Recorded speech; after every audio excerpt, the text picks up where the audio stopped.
Em 9 de janeiro de 2026, o primeiro-ministro de Samoa fez um anúncio que teria sido impensável na maioria das democracias modernas. Ele declarou que, a partir daquele dia, seu governo imporia proibições rigorosas a todo o trabalho realizado aos domingos. Suas palavras exatas foram claras e não deixaram espaço para interpretações. De agora em diante, aos domingos, o governo imporá proibições rigorosas a todos os trabalhos a serem realizados, exceto pelos serviços essenciais do governo e pelos comerciantes necessários para suprir as necessidades básicas do país. Todos os outros trabalhos serão proibidos aos domingos. Isso não foi apresentado como uma reforma trabalhista. Isso não foi apresentado como uma iniciativa de bem-estar. O governo afirmou explicitamente que o objetivo era prevenir atividades que desrespeitassem a santidade do sábado. No século XXI, um governo democrático usou a palavra sábado para justificar uma proibição nacional de trabalho. 2 dias depois, em 11 de janeiro de 2026, o chefe do Estado formalizou ainda mais a política. Ele proclamou um período nacional de oração e jejum de 11 a 16 de janeiro e determinou orações e jejuns semanais às quartas-feiras para todos os ministérios do governo. Mas talvez o detalhe mais notável fosse este. O governo designou oficialmente o Conselho Nacional de Igrejas como guerreiros de oração oficiais para Samoa. Pense no que isso significa. Um governo de uma nação democrática soberana formalmente se associou a instituições religiosas e lhes deu um papel oficial na governança do país. Igreja e Estado não estavam mais apenas cooperando, estavam se fundindo. E quando a Câmara do Comércio e Indústria de Samoa solicitou que o governo ao menos permitisse horários comerciais limitados aos domingos para manter a economia em movimento, o primeiro-ministro recusou sem hesitação. Ele rejeitou os argumentos das empresas de construção que diziam precisar trabalhar aos domingos para cumprir os prazos. Algumas empresas de construção dizem que precisam trabalhar aos domingos para concluir o trabalho a tempo. Eu não concordo com isso. A economia poderia esperar. O descanso de domingo não. Samoa já tinha restrições de trabalho aos domingos antes deste anúncio. Mas empresas de construção e outros negócios vinham operando discretamente aos domingos há anos. O que mudou em janeiro de 2026 não foi a própria lei, mas a sua aplicação e a linguagem utilizada. O governo endureceu as medidas e o fez usando a justificativa religiosa mais explícita e imaginável. Isso não é uma teocracia do outro lado do mundo? Esta é uma democracia parlamentar no Pacífico e acabou de informar aos seus cidadãos que o governo irá impor o domingo como dia sagrado. Vimos um governo democrático moderno aplicando o descanso dominical com uma linguagem explicitamente religiosa e unindo igreja e Estado em uma parceria formal. Em seguida, viajamos para outra nação insular do Pacífico, onde os riscos são ainda maiores, porque em Tonga, a aplicação da lei no domingo é uma questão de vida ou morte.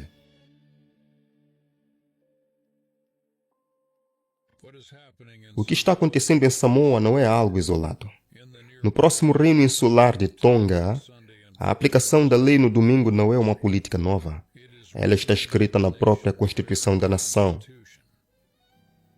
O artigo 6 da Constituição de Tonga declara claramente: o dia do sábado deve ser mantido como sagrado em Tonga.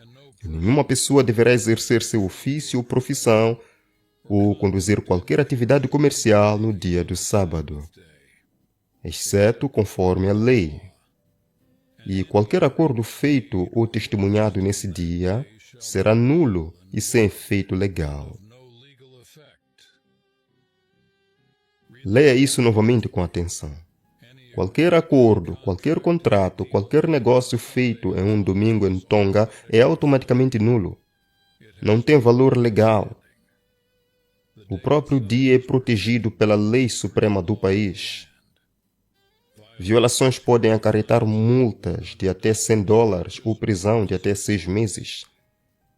Atividades proibidas incluem praticar esportes, dançar, pescar e qualquer tipo de comércio. Até o rei Tupu, o sexto, emitiu declarações formais convocando toda a nação a manter o sábado sagrado. Mas aqui está o detalhe que deve parar qualquer espectador no seu caminho. A ministra da Polícia, Paula Pioya, recentemente impediu um avião-ambulância de pousar em Tonga, citando a lei de domingo. Um avião-ambulância, um voo médico. Alguém precisava de transporte médico de emergência e uma ministra do governo interveio porque o voo estava ocorrendo em um domingo. Quando uma lei criada para honrar o dia de Deus é usado para impedir alguém de receber atendimento médico de emergência, não estamos mais discutindo uma tradição cultural menor. Estamos vendo o tipo de aplicação rígida e coercitiva que a profecia bíblica descreve nos últimos dias. Surgiria um poder que controlaria o que as pessoas fazem, quando elas fazem, e puniria aqueles que não cumprem. 2 nações no Pacífico já estão vivendo essa realidade e elas não estão sozinhas. Nós rastreamos a aplicação do domingo em todo o Pacífico, desde decretos governamentais até a lei constitucional e até a suspensão de voos médicos. Agora vamos atravessar o oceano e olhar o que está acontecendo dentro dos Estados Unidos, porque a linguagem usada nos prédios do governo americano soará perturbadoramente familiar.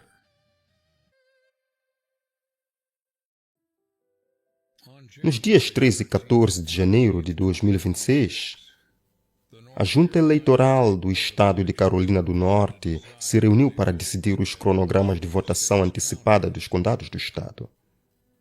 O que deveria ter sido um assunto administrativo, rotineiro, tornou-se algo muito mais preocupante. O presidente da Junta, Francis Duca, declarou de maneira clara e registrada: "Eu não acho que devemos votar no domingo. Conheço muitas pessoas que não fazem nada no domingo porque é o dia do Senhor." E ele então acrescentou que os trabalhadores das urnas deveriam ter permissão para descansar aos domingos. Isto não era uma opinião privada compartilhada em um banco de igreja. Era um funcionário público sentado em um procedimento oficial do governo, usando linguagem religiosa para justificar a eliminação de um direito cívico. E então o Conselho votou para fazer exatamente isso. O Conselho eliminou a votação antecipada aos domingos nos condados, votando 3-2 ao longo das linhas partidárias em cada caso. No condado de Columbus, algo notável aconteceu. A presidente republicana do Conselho, Gillian Page, na verdade se afastou de seu próprio partido. Ela examinou os dados e descobriu que mais eleitores usavam a votação no domingo do que qualquer sábado adicional que pudesse ser oferecido. Ela apoiou a manutenção do horário de domingo. Ela disse aos repórteres claramente: "Os republicanos do meu conselho não querem a votação aos domingos por razões religiosas. Já os democratas querem os domingos porque acham que é mais acessível para as pessoas." Apesar de seu argumento baseado em dados, o Conselho Estadual a contrariou e eliminou a votação aos domingos no condado de Columbus de qualquer forma. Razões religiosas se sobrepuseram aos dados de eleitores. As consequências dessa decisão vão muito além do agendamento. Democratas no Conselho argumentaram que a votação aos domingos é crucial para as igrejas negras e sua longa tradição de organizar os fiéis para irem às urnas, onde as congregações votam juntas após os cultos. O cientista político Dr. Jervis Hall, da Universidade de Carolina do Norte, disse diretamente à ABC 11: "Existem esforços óbvios para suprimir os votos de determinados eleitores." O membro do Conselho Democrático Ben Lanier desafiou a justificativa religiosa com franqueza impressionante. "Estou bastante certo de que existem outras coisas que você faz no domingo que não exigem tanta devoção a Deus a ponto de você não poder fazer isso." A reunião se tornou ainda mais contenciosa quando o Conselho também eliminou os locais de votação no campus da NCA, da T-University, Western Carolina University e Elon University. Os estudantes protestaram e o presidente ameaçou chamar a polícia se eles não saíssem. Pense cuidadosamente sobre o que aconteceu aqui. Um funcionário do governo usou o Dia do Senhor como justificativa para retirar o acesso ao voto. A Bíblia nos diz que surgiria um poder que exerceria autoridade e faz com que a terra adore. E ele exerce todo o poder da primeira besta diante dela e faz com que a terra e aqueles que nela habitam adorem a primeira besta. Apocalipse 13, verso 12. O que vemos na Carolina do Norte não é o cumprimento final dessa profecia, mas é o espírito dela sendo testado à vista de todos. Das ilhas do Pacífico às juntas eleitorais americanas, o padrão está se tornando mais claro. Justificativas religiosas para restrições aos domingos estão sendo expressas abertamente e registradas oficialmente. E isso é apenas uma parte da realidade americana. Vamos agora voltar nossa atenção para outro estado onde as leis dominicais não estão desaparecendo. Elas estão sendo aplicadas nos tribunais. O condado de Bergen, em Nova Jersey, possui uma distinção que a maioria dos americanos não percebe. É o único condado restante em todos os Estados Unidos que ainda aplica leis abrangentes de fechamento de comércio aos domingos. Embora as leis dominicais tenham sido gradualmente eliminadas em todo o país nas últimas décadas, o condado de Bergen permaneceu firme. E em 2026, ele não está apenas mantendo a firmeza, mas indo à justiça. O Borough de Paramus entrou com um processo contra a American Dream Mall em agosto de 2025, alegando que o enorme complexo de entretenimento e comércio permitiu que mais de 120 lojas de varejo operassem aos domingos, em violação das leis azuis do condado. O processo alega que a American Dream cometeu violações centenas, se não milhares de vezes desde janeiro, vendendo itens proibidos, incluindo roupas, móveis e eletrônicos aos domingos. As multas buscadas estão aumentando e são agressivas. $250 para a primeira infração, $1.000 pela segunda, $2.000 pela terceira e $5.000 para cada violação subsequente. O que torna este caso ainda mais notável é que os eleitores do condado de Bergen tiveram a oportunidade de revogar suas leis de domingo e optaram por não fazê-lo. Em 1980, eles votaram 192.394 a 157.648 para mantê-las. Votaram para mantê-las novamente em 1993. O próprio povo escolheu o fechamento aos domingos. Isto não é uma relíquia antiga que ninguém se importa. É uma lei viva, aplicada, apoiada pelos eleitores e que está sendo disputada no tribunal agora, em janeiro de 2026. Por todo o cinturão bíblico americano, um mosaico de restrições aos domingos continua gerando debates e a linguagem usada por autoridades eleitas surpreenderia qualquer pessoa que acredita que justificações religiosas para legislações desapareceram.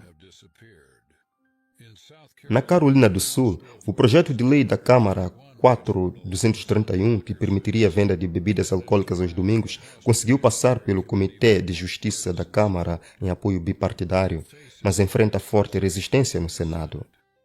O senador Rex Rice declarou sua oposição com as palavras mais simples possíveis. Eu acredito que o domingo é o dia de Deus e simplesmente não acho que precisamos vender álcool no dia de Deus. Aí está. Não é um argumento trabalhista, não é um argumento de saúde pública. Dia de Deus. Essa é a razão.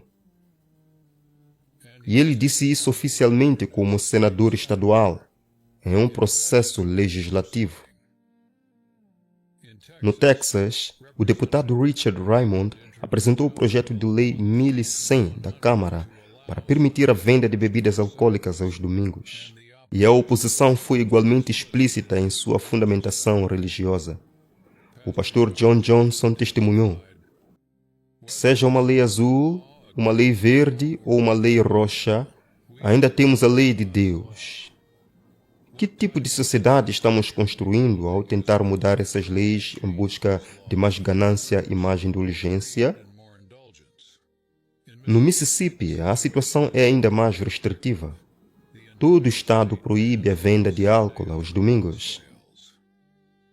Os projetos de lei 91 e 92 da Câmara, que permitiriam vendas limitadas aos domingos entre 13 e 18 horas, ainda estão pendentes no Senado.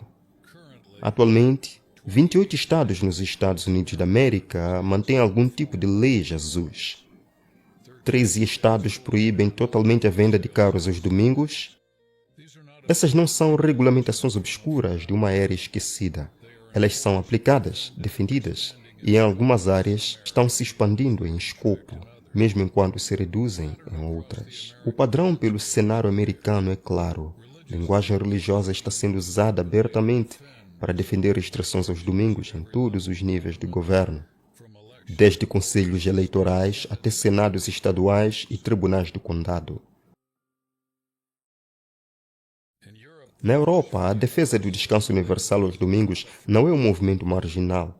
Trata-se de uma coalizão organizada com poder institucional.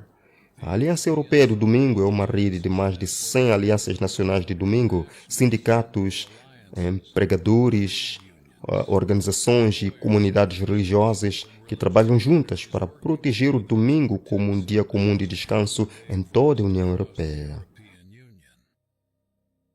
Eles estão se preparando ativamente para o Dia Europeu de Domingo Sem Trabalho, programado para 3 de março de 2026. Em 14 de outubro de 2025, a Aliança apresentou um parecer formal à Comissão Europeia sobre uma possível nova diretiva da União Europeia sobre o direito de se desconectar e o teletrabalho justo, posicionando o descanso no domingo como um direito trabalhista e não como um mandato religioso. Mas observe quem está à mesa. COMEX, a Comissão das Conferências de Bispos da União Europeia, representando bispos católicos de todo o continente, é membro fundador disto. A Conferência Europeia de Sindicatos Independentes, conhecida como CESI, é membro desde 2017. Bispos católicos e sindicatos trabalhando lado a lado para promover o descanso dominical em todo um continente. Nações europeias individuais já estão agindo. A Croácia promulgou uma proibição de comércio aos domingos em 2023, limitando as lojas de varejo a um máximo de 16 domingos por ano, com os varejistas escolhendo quais dias e exigindo o pagamento adicional de 50% para qualquer trabalho dominical. A lei foi contestada no tribunal e declarada constitucional. Ela permanece em vigor. No Reino Unido, o governo confirmou que não tem planos de alterar as leis atuais de comércio aos domingos. A campanha Manter o Domingo Especial, apoiada pelo sindicato USDAW e por igrejas atuando em conjunto, permanece ativa, refletindo a mesma aliança entre igreja e trabalho vista na Aliança Europeia do Domingo. Mas a dimensão global vai ainda além da Europa. Pesquisas publicadas por estudiosos adventistas revelam que a Organização Internacional de Trabalho das Nações Unidas tem convenções sobre o descanso aos domingos desde 1921. A Convenção número 14, adotada em 1921, e a Convenção número 106, adotada em 1957, promovem o descanso semanal que historicamente se alinha ao domingo. Quando você traça as linhas de Samoa para Tonga da Carolina do Norte, para o Condado de Bergen, para o Cinturão Bíblico, para a União Europeia e para as Nações Unidas, você vê algo que não é nacional, é global. E a infraestrutura já está em vigor. Por mais de 60 anos, a base legal para as leis dominicais na América tem se apoiado em um argumento. Elas não são religiosas. Em 1961, a Suprema Corte decidiu no caso McGowan versus Maryland que as leis de fechamento aos domingos tinham um propósito secular, um dia uniforme de descanso. Essa decisão protegeu as leis azuis desde então, mas esse escudo pode estar começando a se romper. Em 8 de janeiro de 2026, a Heritage Foundation lançou o relatório Salvando a América ao Salvar a Família, pedindo que os estados restaurassem as leis azuis aos domingos. O relatório cita McGowan, mas ao contrário da abordagem secular de 1961, este relatório argumenta que as leis azuis fornecem limites temporais para observância religiosa, encontros familiares, atividades ao ar livre e descanso. Ele pede a reversão da falta de lar espiritual. O advogado Michael Peabody, presidente da Founders and First Freedom, identificou a vulnerabilidade. Em 1961, a Suprema Corte permitiu as leis de domingo ao aceitar a premissa de que eram regulamentações trabalhistas e não mandatos religiosos. No entanto, o texto deste relatório de 2026 pode comprometer essa defesa. Bruce Cameron, professor Reed Larson do Direito Trabalhista na Regent University, publicou uma resposta marcante. Por mais de 50 anos, ele litigou casos de liberdade religiosa dentro de circuitos religiosos. Durante todo esse tempo, ele escreveu: ninguém jamais sugeriu que as leis de fechamento aos domingos fossem um objetivo, mas reconheceu que algo mudou. A Heritage Foundation é uma voz séria na direita política. Esta nova proposta encerra meu testemunho e abre um novo capítulo de discussão adventista sobre os eventos que cercam a segunda vinda de Cristo. Cameron conectou o aumento do antissemitismo entre os jovens, cerca de 25% em todo o espectro, de acordo com as pesquisas da Blue Rose, ao padrão que impulsionou a mudança original do culto do sábado para o domingo. Sua conclusão? Minha resposta é que isso é demoníaco e que a história está prestes a se repetir. É hora de se preparar para o fim dos tempos. A divisão norte-americana dos Adventistas do Sétimo Dia chamou a proposta de um desprezo perturbador pela liberdade religiosa de todos os americanos. Bettina Krause, editora da revista Liberty, havia alertado em 2024 que usar a lei para impor doutrina religiosa enviaria uma mensagem clara de que qualquer pessoa fora da tradição cristã dominante pertence a uma classe inferior de cidadãos. O Conselho do Estado da Igreja observou o papel da Heritage em liderar o projeto 2025, mais de 50% do qual foi implementado segundo rastreadores públicos. A 3ABN transmitiu: uma lei nacional de domingo está a caminho e uma previsão profética, nublado, com chance de domingo. A resposta tem sido significativa, embora não unânime, já que o próprio Cameron criticou os líderes adventistas que anteriormente exageraram as ameaças da lei dominical.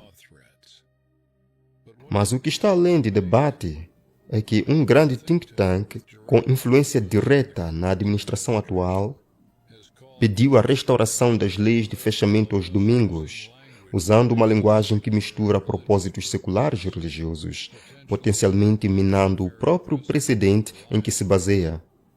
Isso é o que o documento diz. A Bíblia diz isto: e faz com que a todos, pequenos e grandes, ricos e pobres, livres e servos, lhes seja dado um sinal na mão direita ou na testa, para que ninguém possa comprar ou vender, senão aquele que tiver o sinal. Apocalipse 13, 16 a 17. A palavra todos é crucial. Não alguns, não poucas nações, todos. O que vemos se desenrolando é a infraestrutura sendo construída peça por peça, lei por lei, aliança por aliança, petição por petição. Ainda não está completa, mas os alicerces estão sendo lançados e a velocidade com que estão sendo lançados aumentou dramaticamente em janeiro de 2026.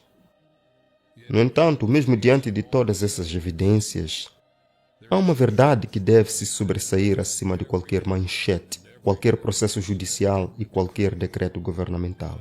Deus sabia que isso aconteceria. Ele nos disse milhares de anos antes: temam a Deus e deem-lhe glória, pois chegou a hora do seu juízo. E adorem aquele que fez o céu e a terra, o mar e as fontes das águas. Apocalipse 14, verso 7. A mensagem do primeiro anjo nos chama a não temer os poderes deste mundo. Ela nos chama a temer a Deus, a adorar o Criador, a honrar o dia que Ele abençoou e santificou desde o princípio. Então, o que você deve fazer? Estude a verdade sobre o sábado por si mesmo. Abra sua Bíblia. Leia em Gênesis 2. Leia Êxodo 20. Leia Isaías 58. Leia Marcos 2. Saiba por que você acredita no que acredita, para que, quando a pressão surgir, você permaneça na rocha e não nas opiniões dos homens. Fortaleça seu relacionamento com Jesus Cristo, porque a crise que está por vir não testará apenas sua teologia, mas testará seu amor por Deus. Aqueles que acreditam apenas com a mente vacilarão. Aqueles que amam de todo o coração permanecerão firmes. Compartilhe esta mensagem com outros enquanto as portas ainda estão abertas, pois pode chegar um dia em que falar essas verdades terá um preço. E, acima de tudo, confie no Deus que lhe mostrou essas coisas antes que acontecessem. Toda profecia cumprida é prova de que Ele está no controle de tudo. O mesmo Deus que dividiu o Mar Vermelho, que fechou a boca dos leões, que ressuscitou Jesus dentre os mortos. Esse mesmo Deus é capaz de sustentá-lo em qualquer situação que esteja por vir. Aqui está a paciência dos santos. Aqui estão os que guardam os mandamentos de Deus e a fé de Jesus.